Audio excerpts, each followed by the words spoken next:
In an atheistic worldview, I would agree with you, it makes no sense at all. If God exists and wants to come to know everybody and wants to love everybody and does so for the sake of human beings, why he chose to imbue the world with so much suffering that is at least seemingly completely inexplicable. But imagine you could have the giving birth without the pain of giving birth. Right. Would you prefer that? Of course, yeah, you would prefer that. So right, but billions of animals suffering and dying, predation, disease, eating each other alive, leaving each other to bleed out on the floor, and this is being supervised by an all-loving God? Would you say that theism or atheism better account for the idea that suffering exists and a purpose for it? Depends exactly what you mean, because of course you might say that the world itself is more expected on theism, and since suffering needs the existence of the world, that it's theism, but granted the existence of a material world, let's say, I think atheism. Okay, why does suffering exist at all? Like in an atheistic worldview, what is the cause of suffering? Oh, well, because however life began, it developed through a series of natural selection, which requires animals to develop senses that they wish to avoid in order to be more likely to survive. And that's why pain receptors evolve. In a world where not all of these pains are actually going to kill us, we're left with situations in which we're in a lot of pain but don't end up dying for it. Would you agree that consciousness is necessary for suffering? I would say probably, yeah. Does atheism account for consciousness? Yes, that's what I was talking about a moment ago. Perhaps not. Maybe theism accounts better for consciousness than atheism does. So if there is no consciousness, there is no suffering. Is that right? That's probably true, yeah. So if atheism cannot account for consciousness, then it cannot account for suffering. Would you agree with that? So I think what we're doing here is we're sort of slightly shifting the goalposts. If you don't want to grant the existence of the material world before we start talking about this, we can do an argument from consciousness, but then we need to debate whether consciousness is explicable on atheism. What I'm going to say is this. Sure. What I'm going to say is this.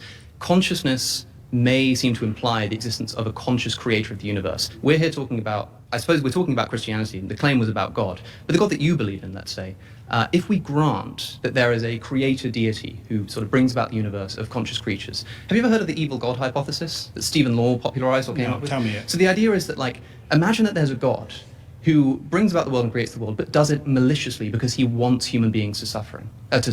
He brings about a world in order so that human beings will suffer. Right? That seems like a plausible hypothesis. And even if you think that consciousness points towards God, the kind of God that a lot of Christians think is a sort of necessary quality of God, which is to be all-loving, might not have to apply here. Can I ask a question? Yes. If Christianity were true, is it plausible that suffering is necessary for God's purpose? If Christianity is true, then I think it must be necessary because there'd be no other explanation. Okay, so we're not talking about whether or not Christianity is true. But if you're asking me if it's plausible that Christianity is true and therefore suffering is necessary, I would say probably not, because I don't think suffering should be necessary or could be necessary. In an atheistic worldview, I would agree with you. It makes no sense at all. But okay, I would ask this question. So can I ask you why then, if God exists and wants to come to know everybody and wants to love everybody and does so for the sake of human beings, why he chose to imbue the world with so much suffering that is at least seemingly completely inexplicable? Are you a father? No. I'm a father. I want my son to become just like I am, better than I am, I should say. I want him to become the best that he can be. Is it possible for him to reach his potential without suffering in his life? Perhaps not, but there's so suffering is necessary. There are a few things I want to say here. Firstly, that kind of moral development doesn't apply to non-human animals, as I've already said, right? That does not account for the brutal death of animals in the wild. Also, if I don't want to talk about your son because it's tragic to think about, but somebody else's son has suffered and died immediately as a result of that suffering, they don't get to develop in the same way. I would agree that on a micro level, it's very hard to justify, and we can ask the question, why doesn't God intervene on all of these sufferings? You might be able to justify an amount of suffering. Yeah. Right, but the fact that there's so much gratuitous suffering in the world is what I think makes God's existence unlikely. There are some instances where maybe a certain amount of suffering brings about a certain amount of good in a situation. That, by the way, would count as a justification. But when a child dies of leukemia, and they're dead... Could there be a purpose to it? What if the death of the child brings their parents to God? Then perhaps then the parents should be grateful that their child got leukemia because it's doing the will of the Lord. Not necessarily. That seems all right, pause. No. Please return to your seat. You're so cool. I am honestly puzzled. What makes Alex think that he has a better idea than God of how the world could be or should be? What has he learned from science or this world that makes him think that he could come up with better result than God if let assume that God really exists? How does he know that there is no greater purpose to the suffering of animals as much as of humans? As he said, for humans, we can sometimes observe directly how suffering has played out to be life-changing as a powerful experience. But how is he sure that it's not the same for animal, since he has never talked to any of them? Hear me well, I am not neglecting animal suffering. And I am not even trying to describe what is suffering for animals, but what I am saying is that Alex can't come to faith because of his concern about creatures who cannot express themselves about what Alex thinks that it is fundamental. We don't know what suffering means for animals. This is not an argument, but just me expressing myself. And I think that our small, limited, and fragmented science discoveries has made lose our mind about who we are and what can do. It has made us overestimate our abilities. For the sake of this argument, let us assume that God is that all-powerful being. How can a finite creature with an extremely limited understanding of what even the universe is can suggest a way God could have done it better? That's literally telling God that's how I would have wanted it. Do it my way, and I will accept you. When Alex asked about what would be the purpose of a child dying of leukemia, the guy gave him the perfect answer. What if the death of the child bring the parents to believe in God? Because maybe what they learned through that process is that they were not as powerful as they thought they were. Or what if the marriage bond got stronger because of the sickness of the child? I mean, Alex just doesn't know what greater purpose it served, so suffering could be well justified as serving a greater purpose.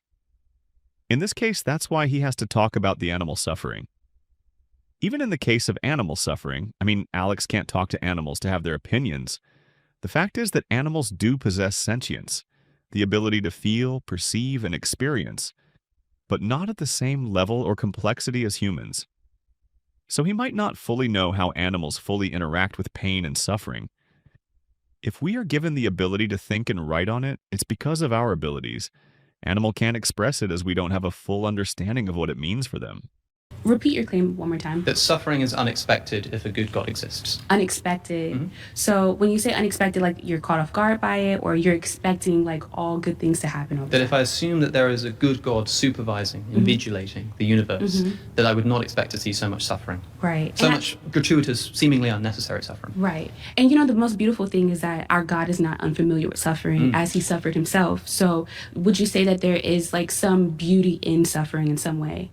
I would say that there can be sort of poetically, you can look at suffering and think that's a beautiful story, but I don't think that the person suffering, especially if they die as a direct result, might think that. Also, I think that if I knew someone whose child died of leukemia and suffered for it, Right. and I went to them and said, but hey, there's some beauty in the suffering, isn't there? I think I'd be Right. kicked out of the funeral. Right. Well, I would say like the same thing for a woman giving birth, right? It's suffering, like it sucks, it hurts. Sure.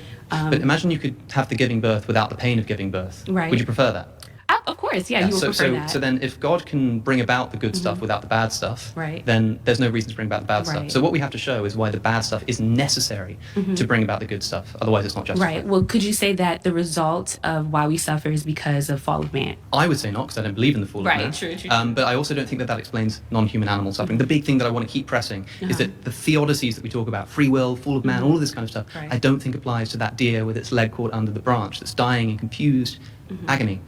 What's this for? So what is it about animals that seems so like more important than a human? It's not that they're more suffering? important. It's that, as you say, like it seems plausible at least that a human can suffer and then be sort of better off for it, or that they can enjoy poetry of suffering, the Right. poetry of suffering. Animals can't do that. Right. Animals can't enjoy the poetry of suffering. Well, I mean, I wouldn't know. I never like talked to an animal and said like, hey. Like, I have. They just haven't talked back. Is the problem.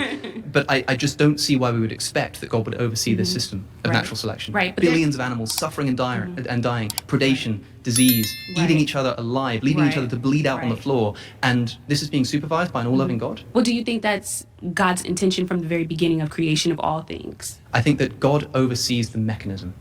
God could have made it, for example, Right. one example that I've already given, is that God could have made animals herbivores, which just eliminates the problem of predation. I mean, there are some animals that are. There are, but he could have made more of them. He could have made all animals herbivores, thereby eliminating the suffering of predation. So is the issue Predation of them eating each other? That's one issue.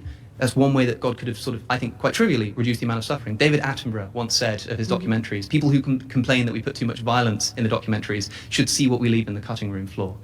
The animal world is just filled with unimaginable suffering. Just predation is But there's also cute unimaginable. things about like, you know, otters holding hands so they That's don't true. swim away. But Right. could you have that without the Pause, suffering? pause, That's the pause. question. Thanks so much. Thank you. Good fun.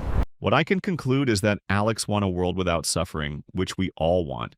For Christians, for example, the promise of heaven is that the suffering that we have been taught will be over. But the fact we want it doesn't stop us in believing in God at all. I mean, the conclusion is that Alex O'Connor has not been able to prove that pain and suffering are hindrances to the existence of God. Alex is often asking the question of why, and since he doesn't have an answer on why is there suffering, therefore is insinuating that God cannot exist because of that. The truth is that Alex can't know why suffering ultimately because in atheism you can't know the ultimate purpose of life, so you can't make sense of things that could go beyond the material world. It is important to remind this. Suffering doesn't make any sense in atheist worldview. In an atheistic worldview, where there is no God, no ultimate purpose, and no objective moral order, the problem of suffering, especially moral outrage about suffering, becomes philosophically difficult to define in meaningful terms. Because there is no objective moral framework, there's no purpose to pain, there is no hope of resolution. For us Christians, the way we relate with pain and suffering is that our own Lord and Savior, Jesus Christ, who as God became man, went through suffering himself. And it is an indication for us that God doesn't watch us from a distance, but he suffered with us, for us. It shows as well that God brings good out of pain and promises ultimate healing and justice. Thank you, that's all for this video. I will see you in the next video. May God bless you.